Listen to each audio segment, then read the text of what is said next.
স্বাগত একাত্তর সংযোগে আপনাদের সাথে আছি আমি শাবনাম আজিম এবং 105তম দিনে দাঁড়িয়ে বাংলাদেশ করোনা যুদ্ধে সেই সময় শঙ্কা সংকট এবং সমন্বয় ব্যবস্থা নিয়ে কথা বলতে চাই আজকে একাত্তর সংযোগে। তার আগে শিরোনামগুলো দেখে নিতে চাই। করোনা পরিস্থিতি অবনতির জন্য স্বাস্থ্য অধিদপ্তরকেই দুষছেন বিশেষজ্ঞরা।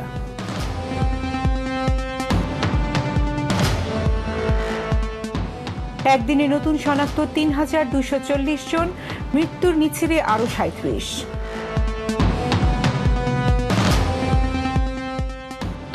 এখনো চূড়ান্ত হয়নি রেড জোনের ম্যাপিং, লকডাউনের সুফল নিয়ে সংশয়।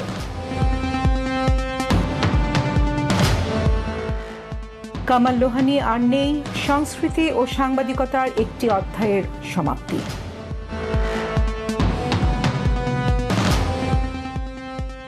খালেদা জিয়ার লন্ডন যাবার খবরকে ভিত্তিহীন বললেন বিএনপির নেতারা।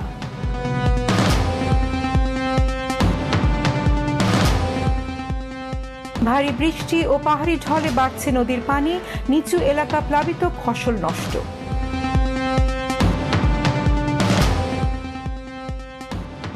কাশ্মীরের লাদাখে টানটান উত্তেজনা, সামরিক শক্তি বাড়াচ্ছে ভারত ও চীন।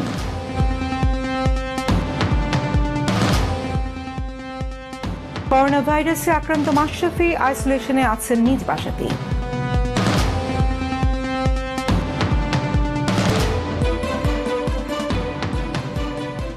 আর একবার আমন্ত্রণ একাত্তর সংযোগে এবং যে আলোচনায় থাকবো বলেছিলাম সেই আলোচনা নিয়ে কথা বলতে চাই। প্রথমে একটু বলে নিতে চাই যে আজকের দিনের দিকে যদি আমরা তাকাই 105তম দিনে বাংলাদেশে আক্রান্তের সংখ্যা 1,08,775 জন এবং মৃতের সংখ্যা এখন পর্যন্ত 1,425 জন। আক্রান্তের দিক থেকে আমরা ছাড়িয়েছি চীনকে এবং ওয়ার্ল্ড মিটার অনুযায়ী আক্রান্তের সংখ্যার দিক থেকে এই মুহূর্তে শনাক্তের জায়গা থেকে বাংলাদেশের অবস্থান 17তম। এরকম ভাবেই যদি চলতে থাকে তাহলে জুলাইয়ে আক্রান্ত ছাড়াবে 2 লাখ এমনটি আশঙ্কা করা হচ্ছে। এবং যখন এই পরিস্থিতি তখন আমরা দেখছি নানা রকম অভিযোগ আছে, সমন্বয়হীনতার প্রসঙ্গে আছে, অব্যবস্থাপনা নিয়ে অভিযোগ। সে সময় দেখছি যে আবার স্বাস্থ্য অধিদপ্তরের মহাপরিচালক করোনা পরিস্থিতি নিয়ে আমাদের আগামী 2-3 বছর কাটাতে হবে এমন একটি মন্তব্য করেছেন, যার মধ্য দিয়ে তৈরি হয়েছে আরেক রকম শঙ্কা। এবং এর পরবর্তীতেই আওয়ামী লীগের সাধারণ সম্পাদক ওবায়দুল কাদের বলেছেন যে পদে অবস্থানরত ব্যক্তিরা যদি এই সময় এরকম সংকটের সময় এরকম দায়িত্ব জ্ঞানহীনের মতো বক্তব্য রাখেন তবে সেটি আসলে একরকম বিপদই তৈরি করবে বলেই মনে হচ্ছে। এবং তার পরিপ্রেক্ষিতে হোক আর যেভাবে হোক আমরা দেখলাম পরবর্তীতে স্বাস্থ্য দপ্তরের ডিজি বক্তব্যের বিভ্রান্তির জন্য দুঃখ প্রকাশ করেছেন, কিন্তু তাতেও প্রশ্ন উঠেছে দুঃখ প্রকাশ করলেই কি আসলে শঙ্কা কাটবে নাকি দায়কে এড়িয়ে যাওয়া যাবে। এরকম যখন পরিস্থিতিগুলো তখন তো এই প্রসঙ্গে একটু কথা বলা প্রয়োজনীয় যে আমাদের কাছে বার্তা যেগুলো আসছে সেই বার্তাগুলো আমাদের জন্য কি বয়ে আনছে, সেই বার্তা আমাদেরকে উদ্বেগ বাড়িয়ে দিচ্ছে অথবা আমাদেরকে আশ্বস্ত করতে পারছে, আমাদের মনোবল ভেঙে দিচ্ছে নাকি মনোবলকে টিকিয়ে রাখতে পারছে, এই সবই তো প্রশ্ন। সবকিছু নিয়ে আজকে কথা বলতে চাই একাত্তর সংযোগে এবং পাশাপাশি অবশ্যই জেনে নিতে চাই, বুঝে নিতে চাই যে করোনার বর্তমান পরিস্থিতি কি দেশে এবং আগামীর পূর্বাভাসটি কি হতে পারে। বিশেষজ্ঞদের সাথে কথা বলতে চাই আজকের একাত্তর সংযোগে। এবং আজ আমাদের অতিথি হিসেবে যারা আছেন তাদের মধ্যে আমরা পেয়েছি অধ্যাপক ডক্টর নজরুল ইসলাম, তিনি কিছুক্ষণের মধ্যে যুক্ত হবেন বলে আশা রাখছি। এই মুহূর্তে আমাদের সাথে আছেন অধ্যাপক ডক্টর এম ইকবাল আরসালান, সদস্য কোভিড-19 বিষয়ক জাতীয় টেকনিক্যাল পরামর্শ কমিটি। আছেন অধ্যাপক ডক্টর আবু ইউসুফ ফকির, অতিরিক্ত মহাপরিচালক স্বাস্থ্য অধিদপ্তর। স্বাগত জানাচ্ছি আজকে একাত্তর সংযোগের আলোচনা। এবং দর্শক আপনারা তো অবশ্যই আছেন, প্রশ্ন করতে পারবেন, মতামত জানাতে পারবেন স্ক্রিনে দেখানো নম্বরগুলোতে ফোন করে। এবং আলোচনার শুরুতেই ডক্টর ইকবাল আরসালান আপনার কাছে আসতে চাই, যে প্রসঙ্গ নিয়ে শুরু করেছিলাম, এই মহামারীর সময়ে আমরা কতদিন এ নিয়ে টিকবো অথবা কি থাকবো সেগুলো যেমন নানা রকম শঙ্কা তৈরি করছে, প্রশ্ন তৈরি করছে, পাশাপাশি এই বিভ্রান্তিমূলক বক্তব্য যখন সামনে চলে আসে আমরা একরকম আতঙ্কিত হই। সেখান থেকে আপনার মন্তব্যটি নিয়ে নিতে চাই এবং তার আগে আমাদের হাতে একটি প্রতিবেদন আছে, প্রতিবেদনটি দেখে আমরা আলোচনাটি শুরু করতে চাই। দেখব প্রতিবেদন। চীনে করোনা সংক্রমণের পর থেকেই নড়েচড়ে বসে পুরো বিশ্ব। সে সময় স্বাস্থ্য অধিদপ্তর জানায় দেশে করোনা ভাইরাস মোকাবেলার সব প্রস্তুতি তারা নিয়ে রেখেছেন। যদিও সময় যত গড়িয়েছে ততই অব্যবস্থাপনার অভিযোগ করে আসছিল ফ্রন্টলাইনে থাকা চিকিৎসকরা। তাদের সুরক্ষা সামগ্রী নিয়ে উঠেছে নানা অনিয়মের চিত্র, যার সমাধান হয়েছে স্বয়ং প্রধানমন্ত্রীর নির্দেশে। করোনা চিকিৎসায় অক্সিজেন সবচেয়ে গুরুত্বপূর্ণ বিষয়, কিন্তু কেন্দ্রীয় অক্সিজেন ব্যবস্থা ছাড়াই করোনা চিকিৎসায় যুক্ত করা হয় প্রথম 2 হাসপাতাল কুর্মিটোলা ও কুয়েত মৈত্রীকে। এরপর যুক্ত হয় ঢাকা মেডিকেল ও মুগদা জেনারেল হাসপাতাল। সেখানেও রাখা হয়নি এই ব্যবস্থা। অনেক হাসপাতালে এখনও যুক্ত হয়নি আইসিইউ সুবিধা। বেসরকারি হাসপাতালগুলোকে নিয়ন্ত্রণে আনতে পারেনি স্বাস্থ্য অধিদপ্তর। জানুয়ারির মাঝামাঝি করতে পারতো, ফেব্রুয়ারির শুরুতে করতে পারতো, কিন্তু একটা টেকনিক্যাল কমিটি করেছে মার্চের 15 তারিখের পরে। ওনার কাছাকাছি এফিসিয়েন্ট লোক ডিজি অফিসে কিন্তু খুব কম আছে। এগুলো সব বাস্তবতা। এর মধ্যে বাস্তবতা হচ্ছে এই এপিডেমিকটা ডিল করতে গিয়ে উনি একটু বিক্রম হয়ে গেছে। জিনিসটা হচ্ছে আমরা যেটা আশা করিনি একজন বৈজ্ঞানিক মনস্ক লোকের কাছে, যে আমরা অবৈজ্ঞানিক কোনো পন্থায় একটা এপিডেমিককে ডিল করতে যাবো, এরকম বড় একটা এপিডেমিক, এটা হয় না। আবার করোনা মোকাবেলায় যে জাতীয় কমিটি করা হয়েছে তাদের নির্দেশনা সঠিকভাবে মানা হয়নি, এমন অভিযোগ স্বয়ং কমিটির সদস্যদেরই। এই ধরনের কার্যক্রমে যতক্ষণ না পর্যন্ত আপনি জনসম্পৃক্ততা এবং পাবলিক হেলথ এক্সপার্ট এবং এপিডিমিওলজিস্টদেরকে সম্পৃক্ত করে না করবেন, ততক্ষণ পর্যন্ত এইগুলো বিজ্ঞান ভিত্তিক হবে না। আর কোনো অবৈজ্ঞানিক জিনিস যা বিজ্ঞানের কোনো ভিত্তি নেই, তা কখনো যে আপনার সুফল বয়ে আনতে পারে না। করোনা আক্রান্ত হবার কারণে দীর্ঘদিন মহাপরিচালক অনুপস্থিত ছিলেন। নিজের চিকিৎসার জন্য সরকারি কোনো হাসপাতালের প্রতি আস্থা রাখেননি একাধিকবার মেয়াদ বাড়ানো এই মহাপরিচালক। এটি 2 থেকে 3 বছর বা তার চেয়েও বেশি দিন স্থায়ী হবে। এর আগেও স্বাস্থ্য অধিদপ্তরের ক্রয় সংক্রান্ত দুর্নীতির অভিযোগে অনেকের বিরুদ্ধে তদন্ত হয়েছে, কিন্তু আবুল কালাম আজাদ ছিলেন সবকিছুর বাইরে। মহিম মিজান, 71, ঢাকা।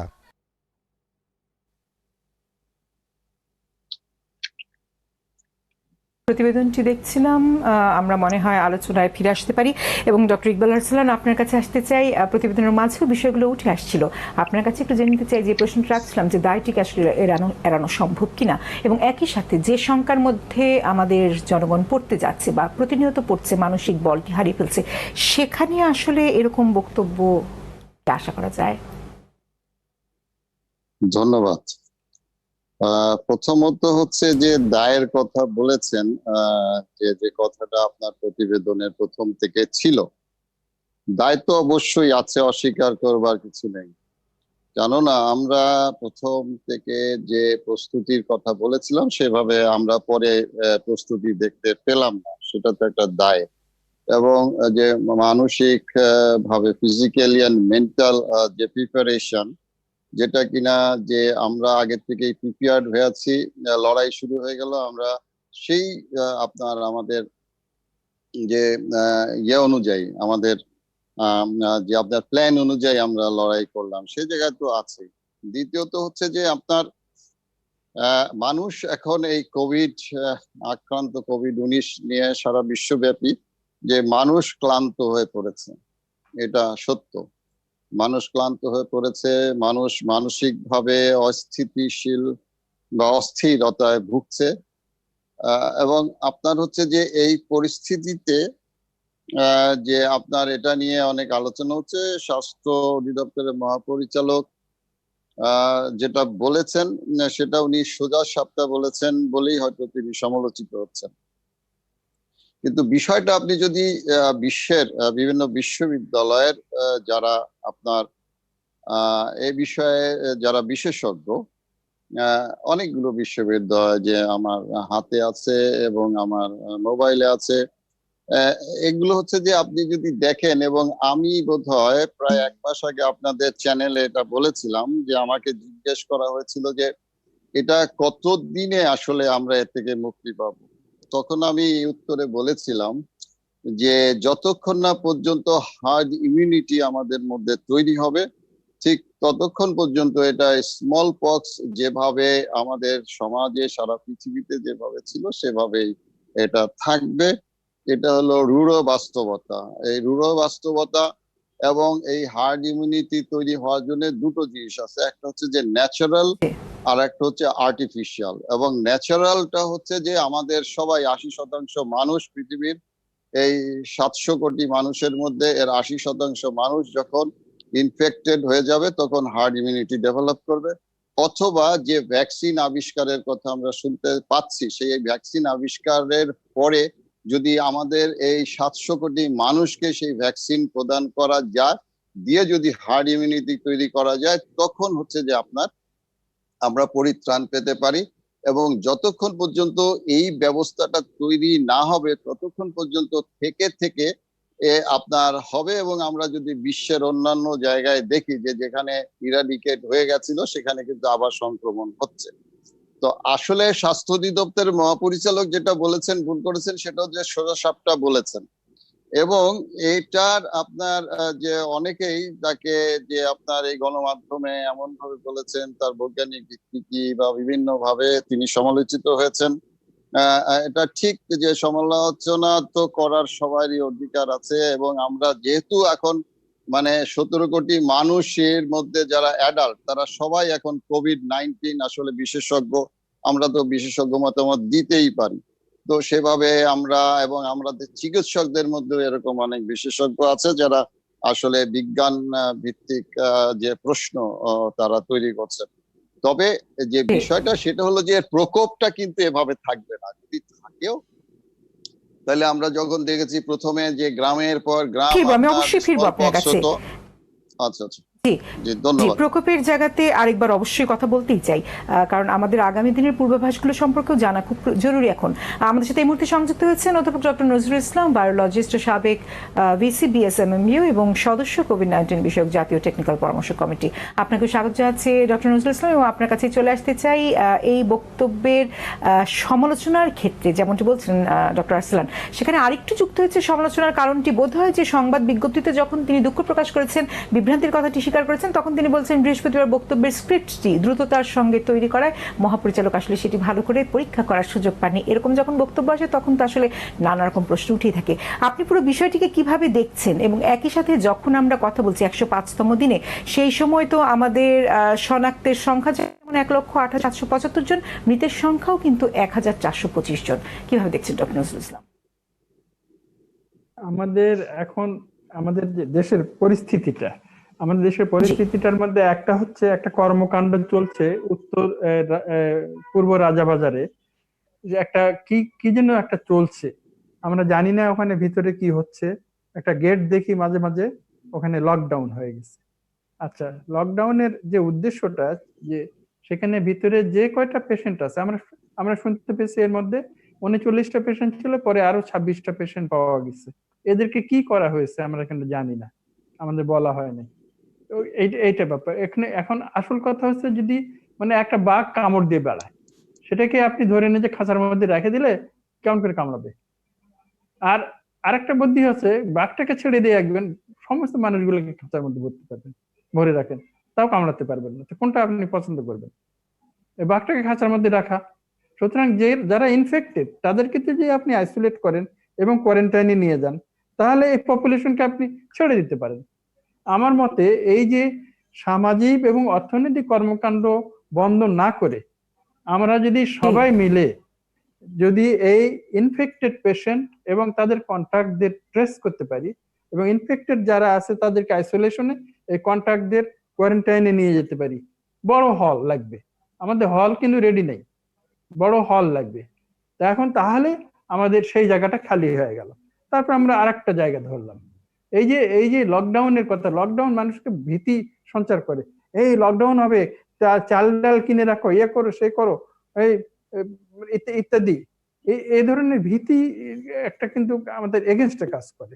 বরঞ্চ ওদেরকে যদি বলা যায় যে আমরা সমস্ত পেশেন্টকে নিয়ে যাই সুন্দর একটা জায়গায় রেখেছি আইসোলেশন, এবং সেই আইসোলেশনটা মানবিক আইসোলেশন হবে, যে একেবারে সেখানে কেউ দেখা করতে পারবে না এরকম না। জানলার পাশে টেলিফোন থাকবে, তার ছেলে মেয়ে নাতি নাতনি যাই দেখা করবে, তাদের সঙ্গে কথা বলবে, ভিতরে ঢুকবে না। এই মানবিক যদি আইসোলেশন আমরা করতে পারি, কিছু টাকা খরচ করবে কিন্তু অনেক কম টাকা খরচ হবে। এই যে আমাদের যে অর্থনৈতিক কর্মকাণ্ড বন্ধ করে রাখার জন্য যে ক্ষতি হচ্ছে, তার চেয়ে অনেক টাকা কম খরচ হয়ে আমরা ওইরকম আইসোলেশন রুম করতে পারি, করতে পারি, এবং সমস্ত মানুষকে আমরা কনফিডেন্সের মধ্যে আনবে। তারা স্বচ্ছন্দে বলবে হ্যাঁ ওনার বাসায় থাকতে পারে, চলো যাই। এখন তো লোকে, ইউনিভার্সিটির এক টিচার, তাকে বলা হয়েছে যে আপনি যে ভালো হয়ে গেলেন করোনা, তা আপনি একটু টেলিভিশনে আসেন, বলেন সবাই এটা উপভোগ করবে। উনি বলছেন না না, আমি বললে আমার বাসায় ঢিল মারা শুরু হবে। এই যে রিয়াকশন যেটা, এই জিনিসটাও একটা অ্যাডভান্স রিয়াকশনের জন্য লোকে ভয় পাচ্ছে যে আমি করোনা হয়েছে এই জিনিসটা যদি জেনে যায় তাহলে তো আমার বাসার উপর সবারই রোগ পড়বে। হ্যাঁ, আবার ভাড়া বাসা হলে ভাড়াটিয়াকে বের করে দিবে। এই অনেকগুলো ফ্যাক্টর আমাদের এই সিচুয়েশনে, আমাদের এগুলো নিয়ে সব চিন্তা করে আগাতে হবে। জি, অবশ্যই ফিরবো, কিন্তু যেই প্রসঙ্গটি বললেন যে রাজাবাজারের ভেতরে কি ঘটছে, সেই 26 জন নতুন পেশেন্টকে কি করা হয়েছে সেগুলো সম্পর্কে আপনাদের কাছে তথ্য নেই, এটি তো আরেক রকম আশঙ্কা তৈরি করবে জনমনে, এতে কোনো সন্দেহ নেই। আমি এই জায়গায় ডক্টর আবু ইউসুফ ফকির আপনার কাছে আসতে চাই। আপনি স্বাস্থ্য দপ্তরের অতিরিক্ত মহাপরিচালক হিসেবে কাজ করছেন, সেখান থেকে আপনার কাছে তো জানতে চাইতেই পারি, বোধহয় যদি আমি ভুল না করে থাকি, যে কোভিড-19 বিষয়ক টেকনিক্যাল পরামর্শ কমিটির সদস্যরা কেন বিষয়গুলো জানবেন না? আপনাদের মধ্যে কি কোনো রকম আসলে সমন্বয়ের জায়গাতে কোনো ঝামেলা হচ্ছে?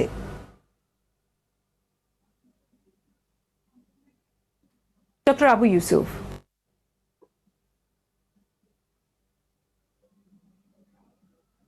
খুব সম্ভবত কারিগরি সমস্যায় পড়েছে আমরা, নিশ্চয়ই ফিরে এসে কথাটি হবে। একটা বিরতি নিচ্ছি, বিরতি থেকে ফিরছি।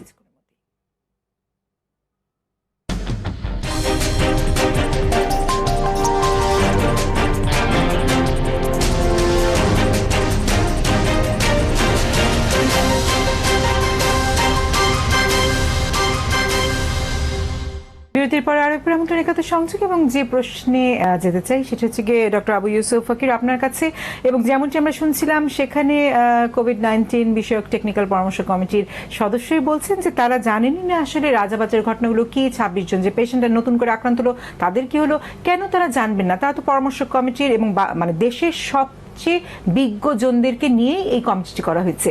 স্বাস্থ্য অধিদপ্তরের সাথে কি আসলে তাদের একরকম দূরত্ব আছে, অথবা আপনারা কি সমন্বয়টি করতে পারছেন না, কোন রকম কোনো সমস্যার মধ্যে আছেন? ডক্টর আবু ইউসুফ। ধন্যবাদ। প্রথমে আমাদের মাননীয় স্বাস্থ্যমন্ত্রী, সাবেক স্বাস্থ্যমন্ত্রী মোহাম্মদ নাসিম ভাই ইন্তেকাল করেছেন, তার রুহুর মাগফিরাত কামনা করছি। এবং আমাদের ধর্ম প্রতিমন্ত্রী আব্দুল্লাহ স্যার মারা গেছেন, ওনার এবং আমাদের স্বাস্থ্য সচিব স্যারের স্ত্রী মারা গেছে, তাদের প্রতি এবং কামাল মোহারির প্রতি আমি শ্রদ্ধা জ্ঞাপন করছি। সত্যি কথা বলতে দেখেন, এটা একটা টেকনিক্যাল কমিটি আছে এবং পরামর্শ কমিটি আছে এবং এটা ঊর্ধ্বতন কর্তৃপক্ষ আছে, তারা জানেন না এই কথা আমি মানতে পারি না। কেননা যে এটা কিন্তু তাদের সমন্বয় নিয়ে এই মিটিং গুলা করা হয় এবং ভাইটাল ডিসিশন গুলা নেওয়া হয়। সেখানে জনপ্রশাসন মন্ত্রণালয় আছে, সেখানে আপনার স্বরাষ্ট্র মন্ত্রণালয় আছে, ঊর্ধ্বতন কর্তৃপক্ষ আছে, সবাইকে নিয়ে কিন্তু এই ম্যাপিং পাশাপাশি যে ডিসিশন গুলা, ভাইটাল ডিসিশন গুলা নেওয়া হয়। হয়তো এক দুইজন ব্যক্তিগতভাবে না জানতে পারে অথবা মিটিং এ না থাকতে পারে, সেটা আসলে আমি সেই বিষয়টা বলতে পারবো না। ডক্টর নজরুল ইসলামের কাছে একটু ছোট্ট করে একটু বুঝে নেই যে ডক্টর আবু ইউসুফ বলছেন যে আপনারা জানেন না, এটা উনি মানতে পারছেন না, তার মানে আপনাদেরকে আসলে জানানো হয়, আপনারা কেন জানতে পারেন না? ডক্টর নজরুল। এটাই তো আমি আশ্চর্য হয়ে যাচ্ছি, কেন জানতে পারি না? আমাদের জানানোর পরে আমরা জানতে পারি। আরেকজন মেম্বার যিনি আছেন ডক্টর ইকবাল আরসালান, আপনি কি জানেন বিষয়গুলো? জাতীয় কমিটি। ধন্যবাদ। আসলে ব্যাপার হচ্ছে যে একটু আগে বলছিলাম শবনম, যে আমাদের মুশকিল হয়ে গেছে যে আমরা সবাই বিশেষজ্ঞ। বিষয়টা হচ্ছে যে আপনার সত্য কথা যেটা এবং আপনাদের গণমাধ্যমে উঠে এসছে, আপনি দেখেন যে এই সংক্রমণ প্রতিরোধের যে বাংলাদেশে আইনের যে জায়গাটা আছে সেটা হলো দুটো। একটা হচ্ছে যে বাংলাদেশের সংক্রমণ প্রতিরোধ আইন, সেই আইনের মধ্যে যে সংক্রমণ প্রতিরোধের বিষয়ে সকল দায় দায়িত্ব হচ্ছে স্বাস্থ্য মহাপরিচালকের, এবং তিনি সরাসরি দায়বদ্ধ থাকবেন হচ্ছে মাননীয় প্রধানমন্ত্রীর কাছে। আর দ্বিতীয় আরেকটি জায়গা আছে, আমি বলি একটু মানে জানা দরকার আছে। আর দ্বিতীয় একটা জায়গা আছে যে স্থানীয় সরকার যে আইন, সেই স্থানীয় সরকার আইনের যে ৩য় অধ্যায়ে যে আপনার স্থানীয় সরকার বা মিউনিসিপ্যাল কর্পোরেশনের জন্য যে ২৮টা যে দায়িত্ব যে আপনার লিপিবদ্ধ আছে, তার মধ্যে যে ৩ নাম্বার হচ্ছে সংক্রমণ যে প্রতিরোধ বা সংক্রমণে করণীয়, সেখানে ১, ২, ৩-এর মধ্যে পরিষ্কার লেখা আছে। কিন্তু আপনাদের গণমাধ্যমের মাধ্যমেই আমরা জানতে পেরেছি এবং আমরা ইন্টারভিউ দেখেছি যে আপনার জনপ্রতিনিধি বা সিটি কর্পোরেশনের যারা কাউন্সিলর তারাও কিন্তু জানেন না যে তার এলাকায় লকডাউন হচ্ছে। বা এবং তার মানে কি তার মেয়রও জি জানে না, জি এই বিষয়গুলো তো এবং আমরা স্বাস্থ্য দেখেছি। আরো অধিদপ্তরের একবার ডক্টর আবু ইউসুফ আপনার মহাপরিচালকও কাছে জানে আসতে না। চাই, এবং সেক্ষেত্রে তাহলে শুধু তো এই আবু প্রসঙ্গ নয়, ইউসুফের তারা স্পষ্ট করে জানাচ্ছেনই কিন্তু যে তারা বিষয়গুলো জানেন না। তো জানবেন না কেন, সেটি হচ্ছে কি আমার প্রশ্ন। সমন্বয়হীনতার জায়গায় কোথায় পড়ছি আমরা? অন্যদিকে আমরা কিন্তু দেখলাম পরামর্শ কমিটির সদস্যরা বলেছেন যে তারা যে পরামর্শগুলো দিচ্ছেন সেগুলো আসলে যথাযথভাবে পালন করা হচ্ছে না বা সেগুলো নেওয়া হচ্ছে না, এই অভিযোগটাও কিন্তু আছে। হ্যাঁ, অভিযোগ আছে, কিন্তু এটা তো সমন্বয়কারী যারা তাদেরকে নিয়েই তো আসলে ডিসিশন গুলো নেওয়া হয়।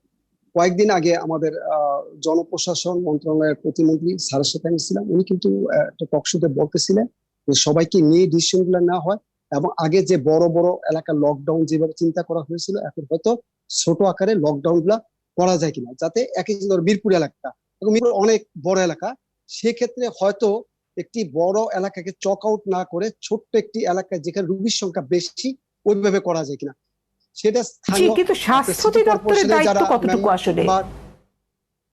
জি, হ্যাঁ, স্বাস্থ্য অধিদপ্তর কতটুকু দায়িত্ব অধিদপ্তরের নিতে পারে? দায়িত্ব আসলে যেহেতু আমরাও এটার পার্ট, আমরা তো অবশ্যই দায়িত্ব নিতে পারি। পাশাপাশি এখানে সবারই একটা শেয়ারিং এর ব্যাপার আছে। এখানে স্বাস্থ্য অধিদপ্তর যেমন ঘটনাটি এড়াইতেও পারে না, এটাও ঠিক, আবার একসাথে আমাদের কাজ করতে হবে। আমরা একা কিন্তু স্বাস্থ্য অধিদপ্তর চাইলে কিন্তু আমরা একা কাজটা করতে পারবো না। সেখানে আপনার জনপ্রশাসনের লোকের দরকার আছে, পুলিশ বাহিনীর লোকের দরকার আছে, পাশাপাশি কোনো এলাকার সন্দেহ নেই যারা জনপ্রশাসনের গণ্যমান্য ব্যক্তি আছে।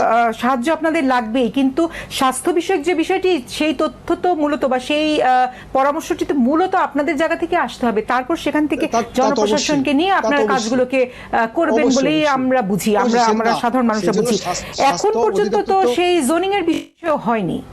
না, স্বাস্থ্য অধিদপ্তর তো সেটা তো কতগুলো চক আউট করে দিচ্ছে যে আমি তারা কিভাবে রেড জোন, ইয়েলো আমি জোন, আপনি গ্রিন জোন করবে।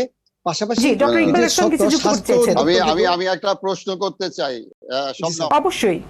জি, অবশ্যই। ইউসুফ ফকির মহোদয়কে। আচ্ছা, ওই সভাটা যে হইলো, জি স্যার। ওই সভায় যে স্বাস্থ্য অধিদপ্তরের মহাপরিচালক অথবা ভারপ্রাপ্ত মহাপরিচালক কি অবগত ছিলেন এবং তারা কি উপস্থিত ছিলেন সেই সভায়, যে সভায় এই সিদ্ধান্তগুলো হয়েছে, আপনি কি জানেন?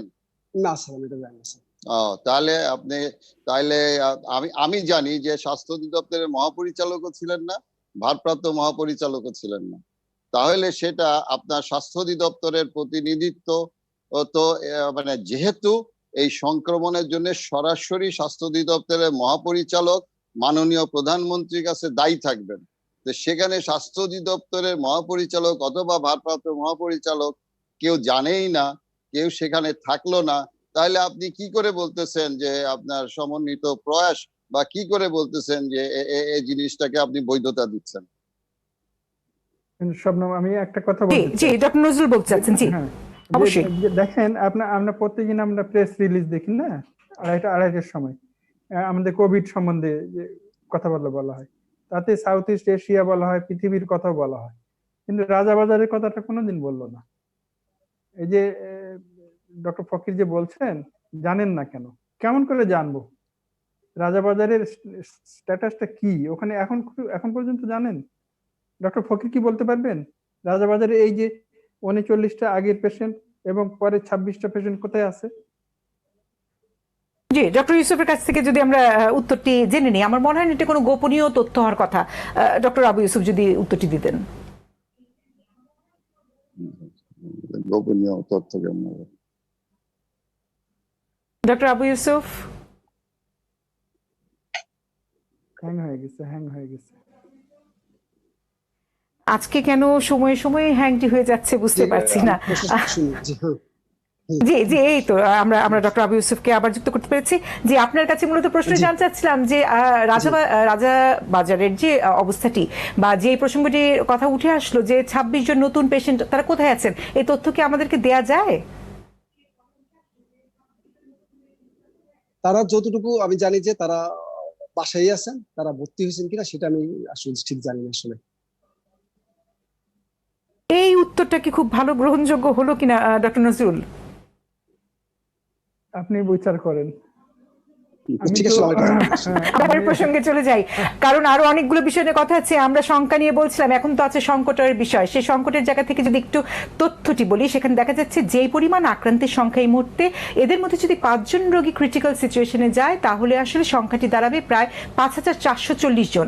আর যদি 2% রোগী জটিল পর্যায়ে পৌঁছায় তাহলে 2200 জন। কিন্তু আমাদের দেশে যে আইসিইউর বাস্তবতা, সেখানে আমাদের লড়াই করার রসদ কতটুকু আছে, সেই প্রসঙ্গে একটু কথা বলা বোধহয় প্রয়োজন। শুরু করি ডক্টর নজরুল, আপনাকে দিই। আমাদের রসদের আমি একেবারে বর্তমান স্ট্যাটাসটা দিই। আমাদের যে হাই ফ্লো নেজাল ক্যানুলা, এটা কেনার পদ্ধতি, মানে কি প্রসিডিওরটা শুরু হয়েছে। এটা কিন্তু এখনো আসেনি, বিদেশ থেকে আসবে। এটা আসলে আমাদের সক্ষমতা বাড়বে, এটা সম্বন্ধে আমার যথেষ্ট কনফিডেন্স আছে। আইসিইউ সম্বন্ধে ওরকম আছে, কিছু কিছু জিনিস আমাদের কেনাকাটা এখন পর্যন্ত কেনাকাটা কিন্তু হয়নি, ওটা আসলে হবে। আরেকটা হলো যে আপনি তো হাসপাতালের কথা জানতে চাচ্ছেন। হাসপাতালে মোটামুটি ডক্টরস এবং নার্সেস প্লেসড হয়ে গেছে, তাদের মোটামুটি ওরা এখন এক্সপেরিয়েন্স গেইন করেছে। এখন এগুলা ডে টু ডে ম্যানেজমেন্টের ব্যাপারটা, শুধু হাইফ্লো নাজাল। আর আরেকটা হয়েছে যে সেন্ট্রালাইজড অক্সিজেন সাপ্লাই, সেটা এখনো কমপ্লিট হয় নাই, তবে খুব তাড়াতাড়ি হয়ে যাবে। এইগুলো যদি হয় তাহলে আমি মনে করব, হ্যাঁ, সেন্ট্রাল অক্সিজেন সাপ্লাই এবং আরেকটা অক্সিজেন জেনারেটর, ছোট ছোট ইনস্ট্রুমেন্ট, সেগুলো আসবে। আমাদের প্রিপারেশনটা নিতে দেরি হয়েছে, আমরা স্বীকার করি, কিন্তু এগুলো আসার পরে আমার মনে হয় যে আমরা সক্ষম হব। আমাদের যে ডক্টর ইকবাল আহসান, কবে নাগাদ আসতে পারে বলে আপনার ধারণা? এবং একই সাথে এগুলো চলে এলো, কিন্তু আমার দক্ষ জনবল যদি না থাকে, এগুলো হ্যান্ডেল করবে কারা, সেটি কি আমার আছে? সেটা একটা প্রশ্ন। ধন্যবাদ। আপনার হচ্ছে যে কিছু আপনার চলে আসবে এই মাসের মধ্যেই, যে 30 তারিখের মধ্যে প্রথম শিপমেন্টটা চলে আসবে। তো আমাদের কিন্তু এখন আপনার হচ্ছে যে বেশি দরকার হাই নেজাল ফ্লো, যে এবং কনসেন্ট্রেটর। কারণ আমরা দেখতে পাই যে ভেন্টিলেটরে যে সমস্ত রোগীদেরকে দেওয়া হয় তার মধ্যে কিন্তু আউটকাম খুব খারাপ। তো এবং পৃথিবীর বিভিন্ন জায়গায়, এবং আপনারাও দেখেছেন যে বরিস জনসন যখন আপনার কোভিড আক্রান্ত হাসপাতালে ভর্তি হন, তখন কিন্তু তাকে চিকিৎসকদের মধ্যে ডিবেট হয়েছিল, মানে প্রায় একদিন, যে তাকে ভেন্টিলেটরে দেওয়া হবে না হাই অক্সিজেন ফ্লো দেওয়া হবে। আলটিমেটলি হাই অক্সিজেন ফ্লো দেওয়া হয়েছে। তো এটা হচ্ছে যে আপনার যার কারণে আমরা কিন্তু এটার উপরে জোর দিচ্ছি। সরকারও ইতিমধ্যে কেনার প্রক্রিয়া শুরু করেছেন, এবং আন্তর্জাতিক ভাবে আমাদের যারা সহযোগিতা করেন আর কি, যে আমরা যে বলি যে ডেভেলপমেন্ট পার্টনার, তারাও কিন্তু সহযোগিতার হাত বাড়িয়ে দিয়েছেন। এবং নজরুল ইসলাম স্যার যেটা বললেন, এভাবে আসলে কাজগুলো হচ্ছে। কিন্তু আসলে যে জায়গাটা আমাদের আসলে আপনার ব্যর্থতার দায়, সেটা হচ্ছে যে আমরা শুরু করেছি একটু দেরিতে, যার জন্য এর মধ্যে যে সমস্ত রোগীরা তারা একটু সাফার করবেন। আরেকটি বিষয় হচ্ছে যে এই জিনিসগুলো ব্যবহার করবার জন্য যে লোক, যে ট্রেন্ড জনবল, সেই জনবলের অবশ্যই আমাদের ঘাটতি আছে, অবশ্যই ঘাটতি আছে। এবং এর মধ্যে আমরা সরকারের কাছে বলেছি, যে যন্ত্রপাতি আনার জন্য যে মধ্যবর্তী যে সময়টি পাচ্ছি, তার মধ্যে কি আমরা ট্রেন্ড আপ করতে পারবো না? একটু হ্যাঁ, জি আমি বলছি, এর মধ্যে আমরা কিন্তু সরকারের কাছে একটা তালিকা দিয়েছি যে কোনো ভাবে এদেরকে নিয়োগ করবার জন্য আমাদের ট্রেন্ড লোক প্রায় 500 কাছাকাছি আপনার হচ্ছে যে অ্যানেস্থেসিয়া পোস্ট গ্রাজুয়েশন করা এবং ট্রেন্ড লোক আছে। আমরা আমাদের পরামর্শ কমিটি থেকে সরকারের কাছে দিয়েছি, এবং আমরা শুনেছি সে ব্যাপারে সরকার কাজ করছেন যে কিভাবে তাদেরকে এর সাথে সংযুক্ত করা যায়, নিয়োগ দেওয়া যায়। কারণ তাদের বয়স পার হয়ে গেছে, এবং বিভিন্ন আসলে বুঝেনি তো সরকারি চাকুরি বিধির কতগুলো আইন কানুনের মানে আপনার মারপ্যাচ আছে। তো এই ব্যাপারে আমার স্বাস্থ্য মন্ত্রণালয় সচেষ্ট, যদি এদেরকে আমরা নিয়োগ দিতে পারি। এবং বাই দিস টাইম যে আমাদের যে সমস্ত আপনার যারা 39 BCS এ যারা আপনার চাকরি পেয়েছেন, এদের মধ্যে অনেকে আছেন যে আপনার এই অ্যানেস্থেসিয়া তে আপনার ট্রেন্ড এবং তারা পোস্ট গ্রাজুয়েশন করা, তাদেরকে যদি আমরা এই জায়গাটা সংযুক্ত করতে পারি, তাহলে ইনশাল্লাহ আমি মনে করি যে আমরা এটাকে ওভারকাম করতে সক্ষম হব। জি, অনেক ধন্যবাদ। একটা বিরতিতে যেতে হবে, ফিরে এসে জোনিং প্রসঙ্গে কথা বলতে চাই, এবং আমরা আসলে কোন দিকে এগোচ্ছি পূর্বাভাসটা বুঝতে চাই। নিচ্ছি বিরতি।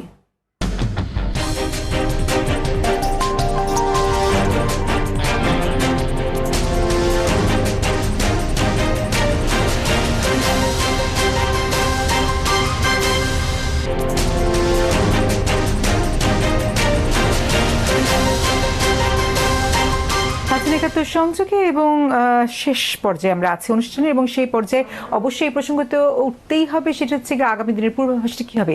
শুরুতেই যেমনটি বলছিলাম যে যদি এভাবেই চলতে থাকে জুলাই মাস নাগাদ আমাদের এখানে আক্রান্তের সংখ্যা 2 লাখ হবে অথবা তা ছাড়িয়ে যাবে বলে আশঙ্কা করা হচ্ছে। সেখান থেকে ডক্টর আবু ইউসুফ আপনার কাছে আসতে চাই যে পুরো পরিস্থিতি বিবেচনায় কিভাবে দেখছেন, এবং জোনিং এর কথা আমরা শুনেছি 16 থেকে 30 তারিখ পর্যন্ত রেড জোনে সাধারণ ছুটি আছে, কিন্তু সেই রেড জোন রাজাবাজার ছাড়া ঢাকার আর কোথায় আছে সেটি আমরা জানি না, কারণ আমরা শুনেছি এখন পর্যন্ত জোনিং এর কাজটি সম্পূর্ণ হয়নি। কি বলবেন? রেড জোনের কাজটি হয়তো, যেটি আমি বলতেছিলাম একটু আগে, সেটি হচ্ছে ধরেন মিরপুর একটি বড় এলাকা বা বিভিন্ন বড় এলাকা আছে, সে পুরো এলাকাটা যদি আপনি রেড জোনে চিহ্নিত করেন তাহলে কিন্তু অনেকের জন্য আসলে সাফারিং হয়। সেখানে যদি আমরা ক্ষুদ্র ক্ষুদ্র আকারে ছোট ছোট আকারে যদি জোনগুলা করি সেক্ষেত্রে মানুষের সাফারিং কিন্তু অনেক ক্ষেত্রে কম হয়, দেশের অর্থনীতিও ভালো থাকে।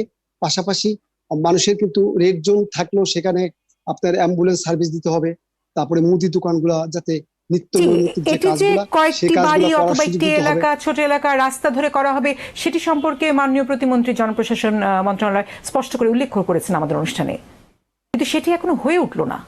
না, হয়ে ওঠে না, হয়তো বা সবাই সমন্বয় করে কাজটি করবেন। সেটা তো শুধু আমাদের স্বাস্থ্য মন্ত্রণালয়ের একার না, বিষয়টি সমন্বয় করে যা ওনারা ভালো বুঝেই কিন্তু সকলে মিলেই আসলে ডিসিশনটি নেওয়া হবে।